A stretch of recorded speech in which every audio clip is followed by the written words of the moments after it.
Assalamualaikum warahmatullahi wabarakatuh. Salam sejahtera untuk kita semua. Apa kabarnya rekan-rekan mahasiswa-mahasiswi Universitas Dian Nusantara? Kita berjumpa kembali di mata kuliah manajemen strategik di pertemuan yang ke-9.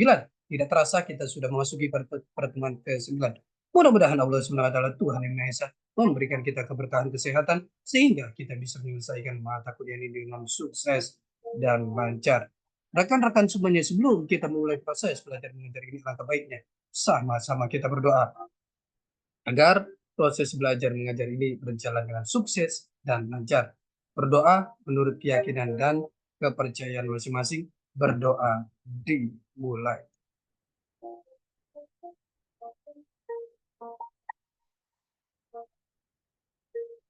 Selesai. Rekan-rekan semuanya, di pertemuan yang ke-9 ini kita akan membahas materi yang sangat menarik sekali. Izin saya share materinya.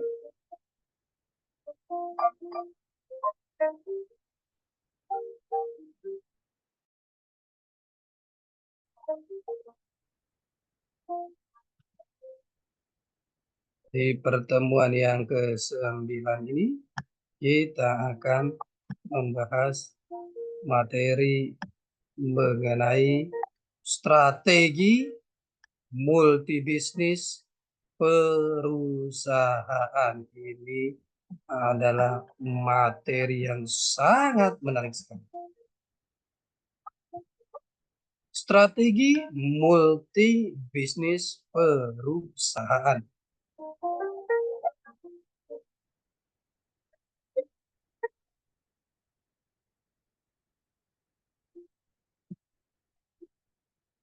Lihat di sini. Multibisnis.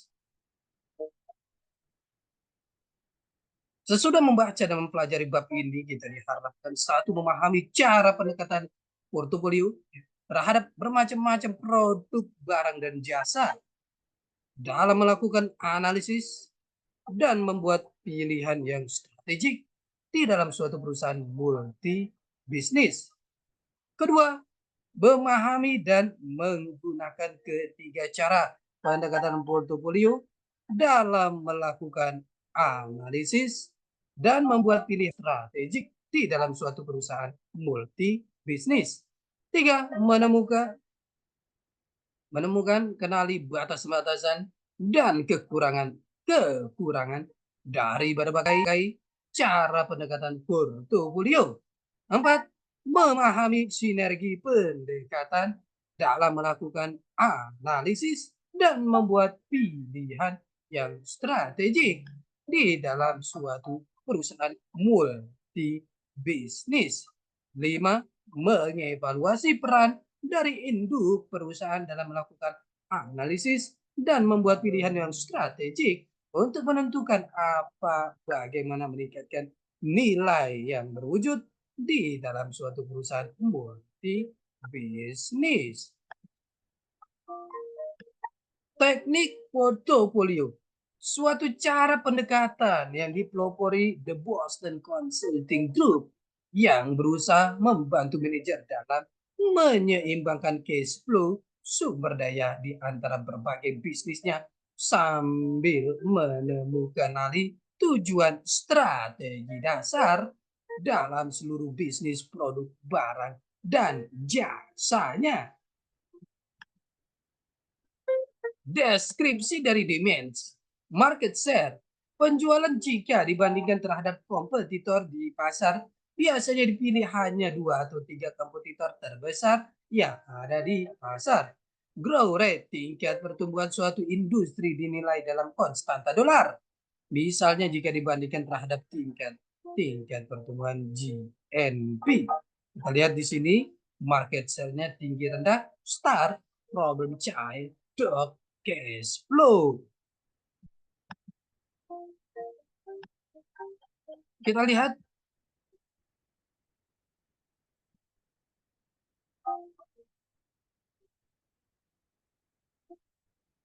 di sini dalam kekuatan bisnis atau multi bisnis,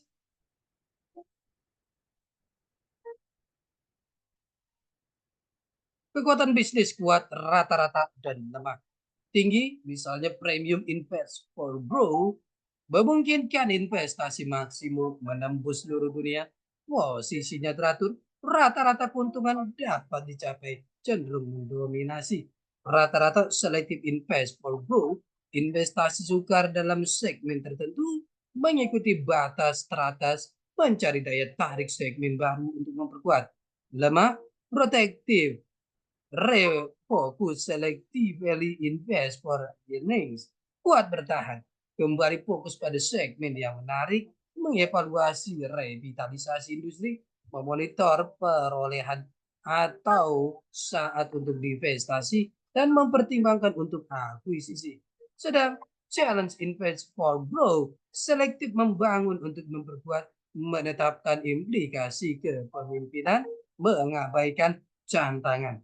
Prime selectively invest for earning, segmen pasar membuat rancangan kontingensi untuk menghadapi tantangan restruktur, harvest, or divide, memungkinkan tiadanya komitmen yang tidak esensial, memposisikan untuk diinvestasi bergeser ke arah segmen yang lebih menarik, rendah opportunistic selective invest for earning, mengikuti pasar memelihara posisi keseluruhan, mencari yang baik, spesialisasi, mencari yang menguntungkan untuk meningkatkan kekuatan melalui akuisisi, investasi di level perusahaan. Opportunistic price for harvest, tetap bertahan atau menaikkan cash flow, mencoba penjualan yang menguntungkan, mencoba rasionalisasi yang menguntungkan untuk meningkatkan kekuatan, memangkas jalur produksi, meminimalisasi investasi, harvest or device, keluar dari pasar atau memangkas jalur produksi, mengatur tempo sehingga memaksimalkan present value, konsentrasi pada kompetitor, cash generator, tabel, the industry, attractiveness, business strength, metric.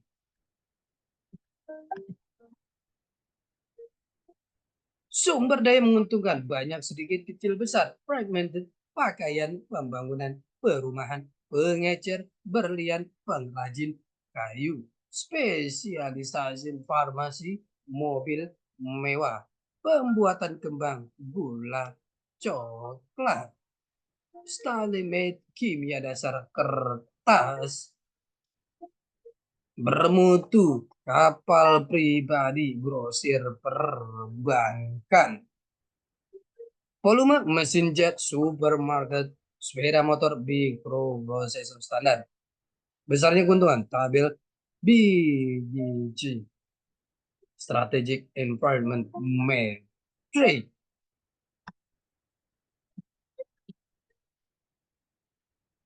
Pengaruh inti kompetensi, inti dasar bisnis ini berbagi kapabilitas operasi, mengulang strategi analisis dan maju keputusan manajer.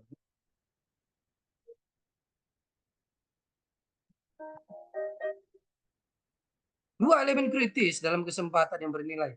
Dalam berbagai kesempatan nilai mata rantai dari bisnis yang tergabung, porsinya harus signifikan. Di dalam bisnis yang berbelit harus mempunyai kebutuhan bersama, kebutuhan untuk beberapa aktivitas atau tidak. Ada dasar nomor satu untuk sinergi. Kunci kompetensi menciptakan peluang, menciptakan kekuatan bisnis yang relatif transparan.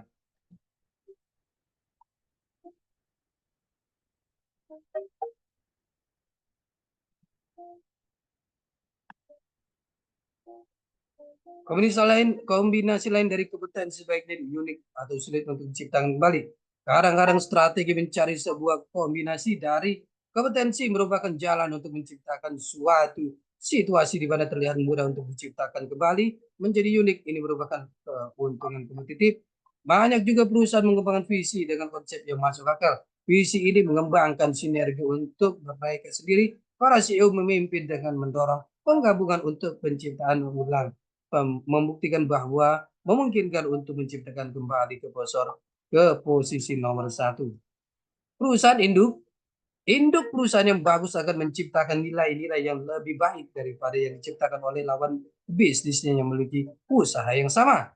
Untuk meningkatkan nilai-nilai tersebut, perusahaan induk harus meningkatkan mutu bisnis tersebut. Oleh karena itu harus ada peluang untuk usaha tersebut. Potensi untuk peningkatan dalam suatu bisnis disebut parenting opportunity.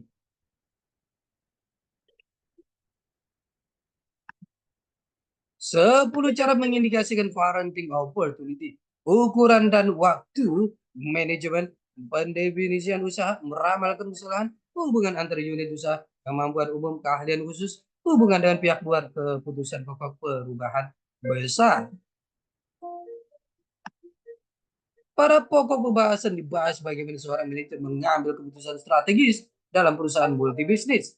Yang paling utama adalah dengan melihat portofolio perusahaan di dalam portofolio perusahaan dapat digunakan evaluasi pertumbuhan perusahaan, mengetahui market share atau posisi pasar, melihat kemampuan perusahaan dalam menghasilkan laba, serta untuk melihat perusahaan tersebut menguntungkan atau tidak. Keuntungan dari gabungan perusahaan atau perusahaan grup, efisiensi, keunggulan komparatif dari segi sumber daya manusia, perusahaan tersebut terdiri dari orang-orang yang mempunyai pengalaman dan keahlian yang berbeda-beda. Di dalam era globalisasi, perubahan yang cepat, serta banyaknya kekuatan yang mempengaruhi kondisi perekonomian membuat perusahaan-perusahaan memfokuskan pada role dan kontribusi nilai tambah pada perusahaan multibisnis itu sendiri. Dua pandangan untuk memperoleh laba-laba perusahaan multibisnis adalah strategi pengambilan keputusan dan patching approach. 10 cara mengindikasikan parenting opportunity, ukuran dan waktu, manajemen, pendefinisian usaha, meramalkan kesalahan, hubungan antar unit usaha, kemampuan umum, keahlian khusus, hubungan dengan pihak luar, keputusan pokok, perubahan besar. Ini adalah 10 cara mengindikasikan parenting opportunity dimaksudkan untuk kemajuan dari perusahaan. Rekan-rekan semuanya, ini adalah pertemuan kita yang ke-9. Kita akan berjumpa di pertemuan-pertemuan selanjutnya. Tetap semangat belajar untuk mencapai kesuksesan. Salam sehat selalu. Assalamualaikum warahmatullahi wabarakatuh.